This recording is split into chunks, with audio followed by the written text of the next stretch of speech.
What do you make of the selection for this kind of League One Team of the Year and having two I new players in it? I haven't seen it. No, Mass and Burnley, wasn't it? Yeah, so Fielding in goal, Byrne, Clark at Preston, Flint Bryan across the back, Ali, Freeman, Mass, Corey Smith, Garner and But firstly talking about your two.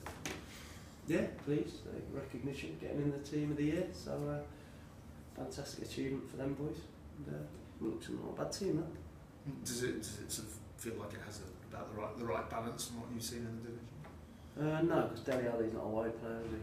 So he'd need to be playing in the middle of the pitch, and somebody else would need to be playing wide if it was a 4-4-2. I think they more kind of shoehorn for any four midfield players, isn't it? But yeah, but not a bad selection.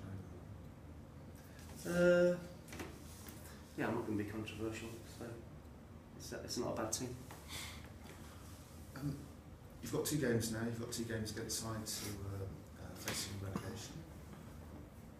What's the kind of managerial etiquette in terms of the team you pick? Would you expect calls at this point from, say, Tony Mowbray and Dean Saunders picking out a couple of names at random, kind of asking what sort of team do you pick, or do managers understand your concern is for yourself?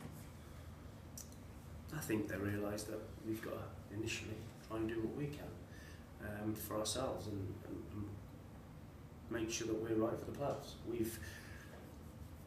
I think we deserve that opportunity because we've earned it. We've had a good season, and you finish in the playoff zone, and I think we deserve to prepare properly for it. So, but the teams that we put out, we're going to try and win the games. You know, all I can say is that whatever team we put out is we're going to try and win the games. We're not going there to lose and get beat. We're going to try and win the game. Do you broadly look at it as if kind of other teams have had 44 or 45 games to sort themselves out, and perhaps they shouldn't be at the stage where they're worried or relying a bit on who you pick? Yeah, I think so. I think it's difficult when it comes down to one game for them to say, well, we've done this or we've done that. It's, you say they've had 46 games to either get promoted or get safe. So that's not our problem. Can I ask you a bit about team selection? Because obviously some fans were frustrated not to discover the team you picked until sort of 2 o'clock. Can you say if it'll be a similar team or a team with more of the players who've played most of the first team games? We're going to pick a team that will have a chance of beating Colchester, and will also be a team that will have players in it that are preparing to play in the playoffs. How important is the momentum and the performances in these last 2 games going into the playoffs? The performances are important, and it's important that, like I said, we get everybody through without any injuries and fresh, and we don't kill them with the lead up to the 7th of May. Do you need momentum? Do you need a couple of sort of really solid performances going into the playoffs, or does it not necessarily matter?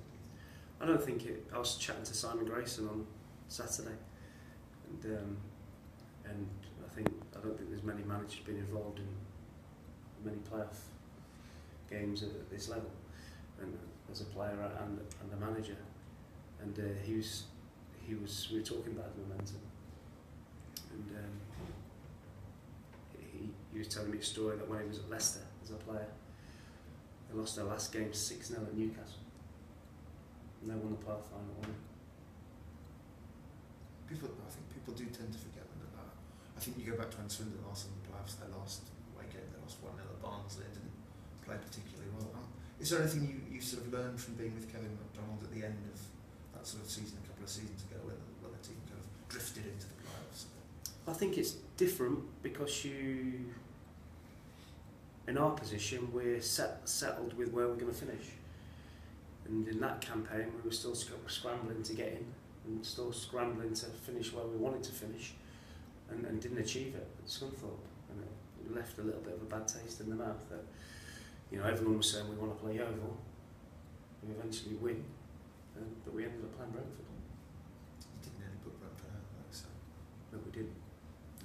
No.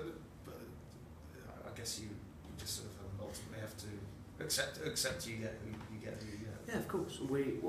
I understand the momentum and the performance, but it's more important that we're prepared and really fresh and no injuries, ready for the 7th of May. much have you seen